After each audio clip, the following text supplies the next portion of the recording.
C'était durant l'horreur d'une profonde nuit. Non, c'était pendant le week-end du changement d'heure. Un vieux, ça doit bien planifier pour se recaler sur un nouveau rythme, surtout lorsqu'il travaille encore. Ma femme et moi y avions pensé à plusieurs reprises dans la journée du samedi. Aussi, nous avions soupé plus tôt, nous préparant mentalement. En me couchant, je passe devant le four. La cuisine est attenante à la chambre. 22h45. Je fais la remarque à ma femme que c'est comme s'il était déjà presque minuit. Et je me dis qu'il faudra que je le règle le lendemain matin. Même si l'opération est fastidieuse, car en l'absence d'horloge et de montre, il nous sert bien. Après la petite lecture détente du soir, je lui demande l'heure avant d'éteindre. Et je pense qu'il faudra également régler le réveil de la chambre. Une antiquité capricieuse datant des débuts du numérique. Le lendemain matin, je me rends compte qu'elle m'a devancé. Le four est réglé. Le réveil aussi. Problème. Elle pense la même chose. Intervient ici une petite séquence que tous les vieux couples connaissent bien. Chacun doute de l'autre plutôt que de soi-même.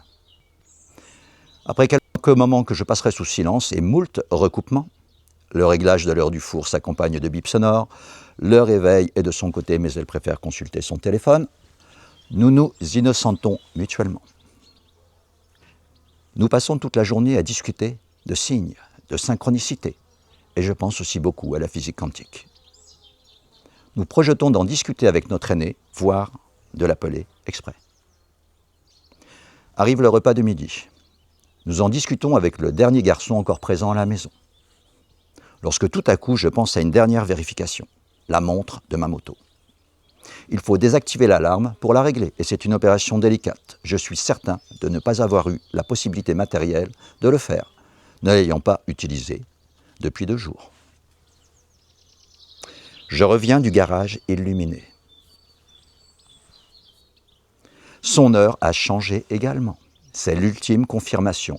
Nous sommes des mages. En l'absence de dessert, mon fils s'éclipse et monte dans sa chambre, nous laissant en proie aux supputations les plus folles. Lorsque tout à coup nous arrivent de l'étage ces paroles, tel le tonnerre de la voix de Dieu, remettant en place les pauvres mortels présomptueux que nous sommes. « Hé, c'est la semaine prochaine le changement d'heure !» Nul doute que le lendemain, j'aurais également trouvé l'horloge de ma classe miraculeusement remise à la bonne heure, me confirmant dans mon délire, et précédant certainement de peu une honte mémorable, si j'avais eu la malencontreuse idée de toucher mot de l'histoire à mes collègues. Lorsque les prémices sont fausses, l'esprit humain peut aller très loin dans l'erreur.